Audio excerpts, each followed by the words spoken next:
On Global TV News Express, an explosion has rocked the Trans-Niger pipeline at Bodo Gokana local government area in Rivers State. In business, the Federal High Court Abuja has dismissed FCCPC's request to Dangote Petroleum Refinery and petrochemicals. On the foreign scene, Ukraine were left without electricity following Russian attack. And in sports, Lionel Messi will miss Argentina's World Cup qualifiers. Hello and welcome to all our viewers in Nigeria and around the world to the News Express on Global Television, coming to you live from the nation's capital, Abuja. I am Queen Agaba. A quick reminder that Global TV is on DSTV channel 365, Star Times channel 276, and free to air on Nightcomsat. You can also download the Global TV Nigeria mobile app for Android and iOS devices to keep track of our broadcast. The House of Representatives has passed the 4 tax reform bills transmitted to the National Assembly in October 2024 by President Bola Tinubu. Recall that the House had on Thursday last week considered and approved the report of the House Committee on Finance, which made some recommendations, particularly in controversial areas such as the value-added tax and inheritance tax. While awaiting the Senate to similarly pass the bill, the proposed reforms are expected to be transmitted to the President for his assent in the days ahead. An explosion has rocked the Trans-Niger pipeline at Bodo Gokana local government area of Rivers State. The affected section of the pipeline is currently on fire, though the exact cause of the explosion remains unknown at the time. Authorities have yet to determine whether the incident resulted from human interference, especially amid recent threats by militant groups to attack oil installations in response to the federal government's withholding of Rivers State's allocation due to the ongoing political crisis. The All Progressives Congress chairman of Benue State, Benjamin Omale, has reaffirmed the importance of alms giving during the holy periods of Ramadan and Lent. He emphasized that Governor Hyacinth Ali's administration will remain committed to supporting the less privileged. Speaking during a food distribution event at the Benue State Correctional Center in Yaikyo, Makodi, the All Progressives Congress Benue State chairman highlighted the significance of the sacred month, noting that Ramadan and Lent brings divine blessings and mercy, stressing that the season provides an opportunity for both personal and societal transformation. Call that at this period, period of Lent, period of Ramadan, which have concerned Christian fasting. And during this fasting, the Christian community has started to give alms and support the less needed. So, in conjunction with His Excellency Good Work from Benue State, we as a member of the APC have come here to share our love to our brothers and sisters who are in this correctional facility. He further stated that the period is a time for reflection, self-improvement, and renewing one's commitment to their faith by embodying noble values, encouraging the inmates to remain hopeful, emphasizing that their past does not define their future. So, to complement the good work of His Excellency, the Executive Governor of the State, you can also know a man who has come to show love for his people and to reduce poverty in the nation. And we're here to also imitate the good work of the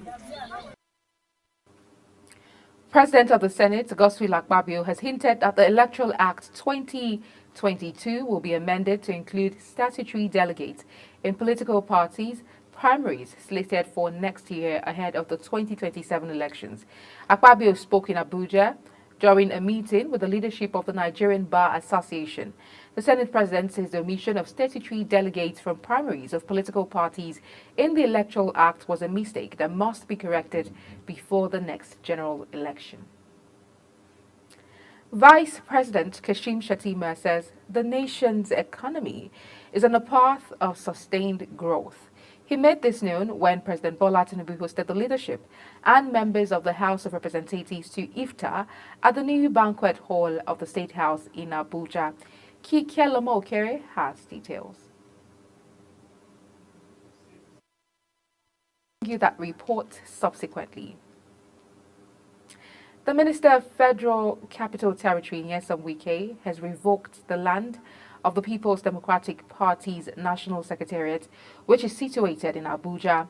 Wike issued the revocation notice in a letter dated March 13, 2025, titled Notice of Right of Occupancy with file number MISC 81346 in respect to plot number 243 within Central Area District, Abuja.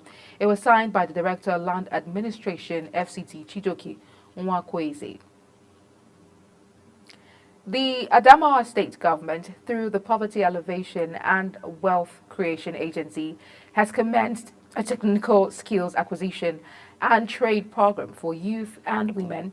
This initiative is designed to empower participants with essential skills, enhance human capital development, promote educational advancement, and create sustainable economic opportunities for individuals and communities across the state.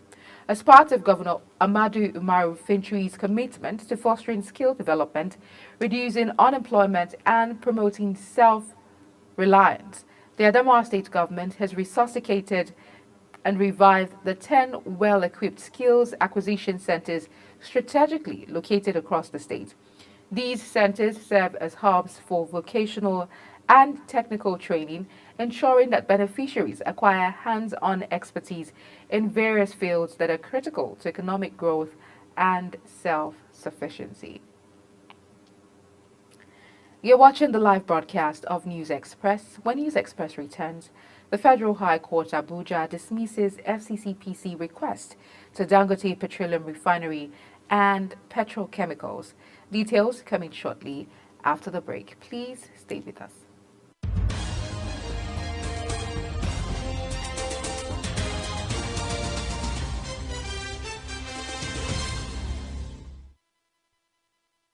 Do you know that Global Television can be watched in Nigeria and all over the world?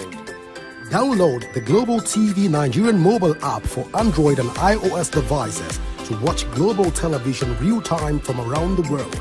What are you waiting for? Start downloading and stay connected to Global Television.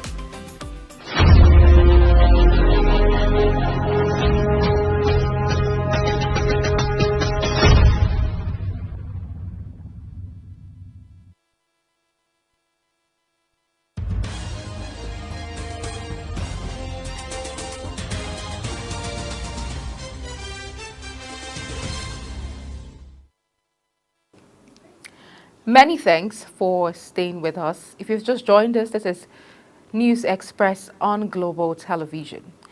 Business, the Federal High Court Abuja has dismissed the Federal Competition and Consumer Protection Commission's request to join the challenge Dangote Petroleum Refinery and Petrochemicals 100 billion import license lawsuit.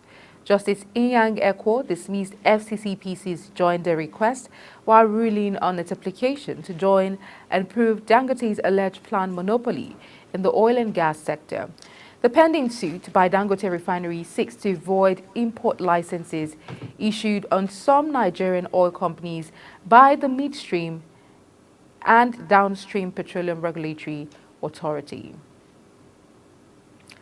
Nigeria and Brazil has signed the commercial phase of the $1.1 billion Green Imperative project to boost agricultural productivity and enhance private sector investment in Nigeria.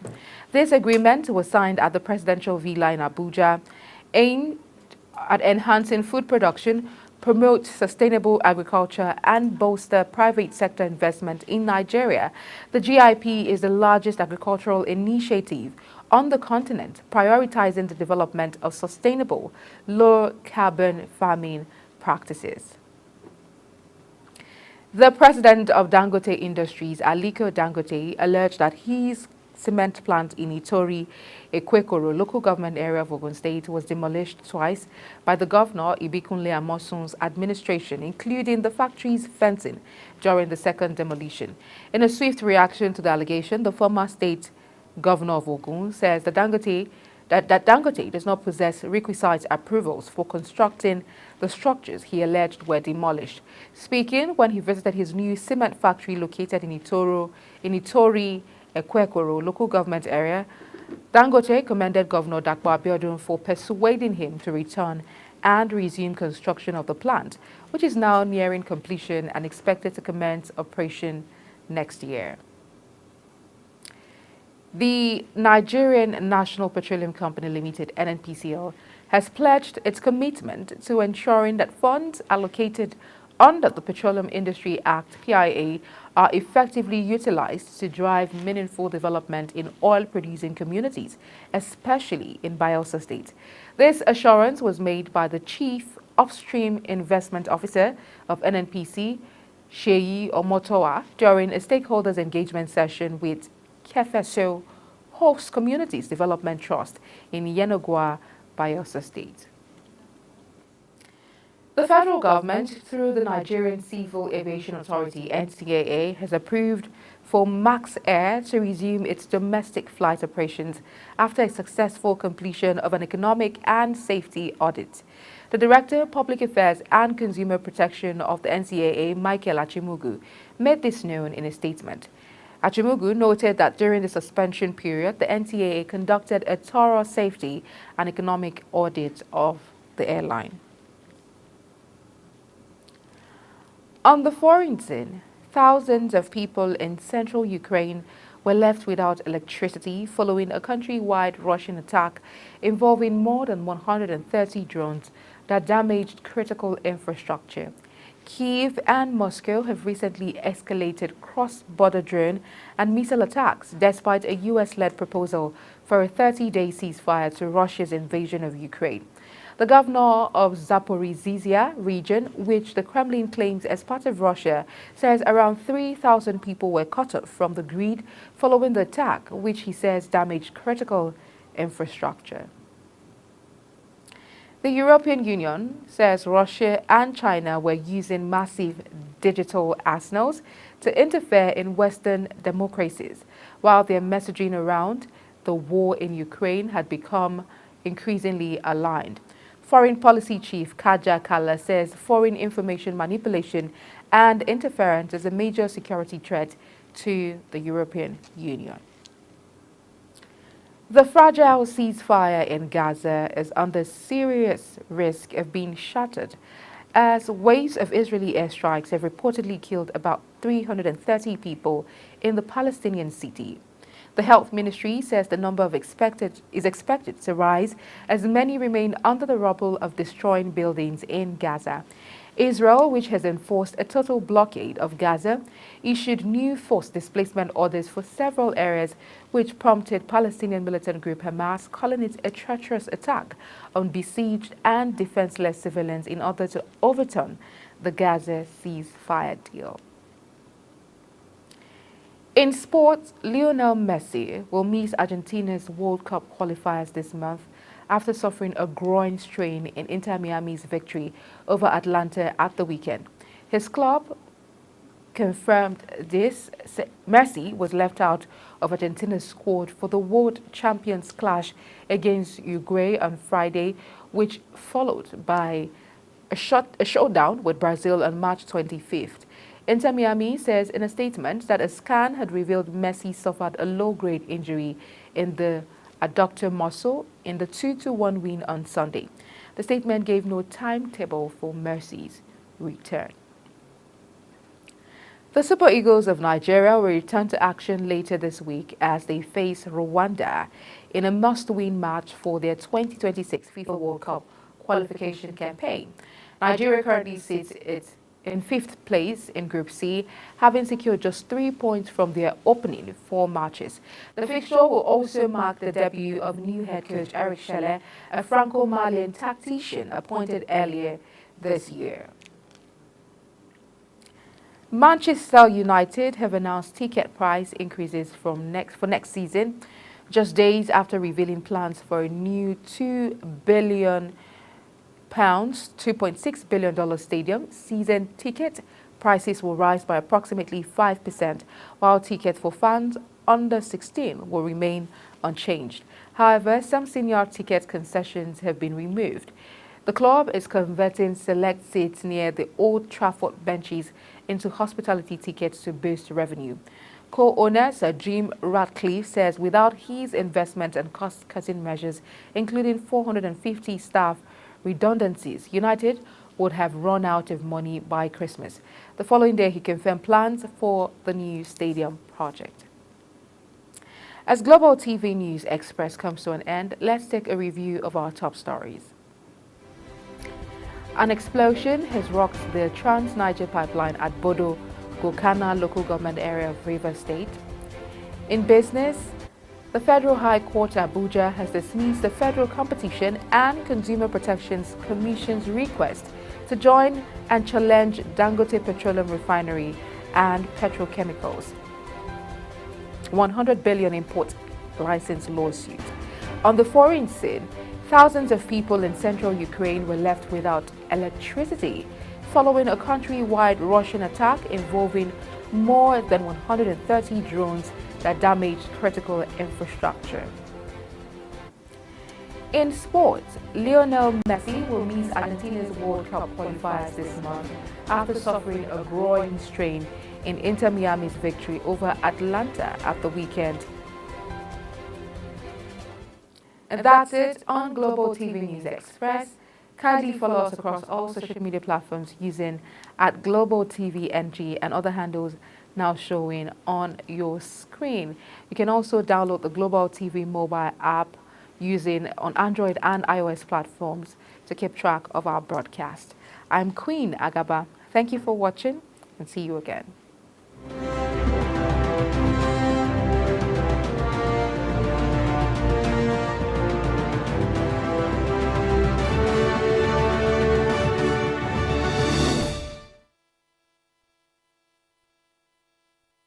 Do you know that Global Television can be watched in Nigeria and all over the world?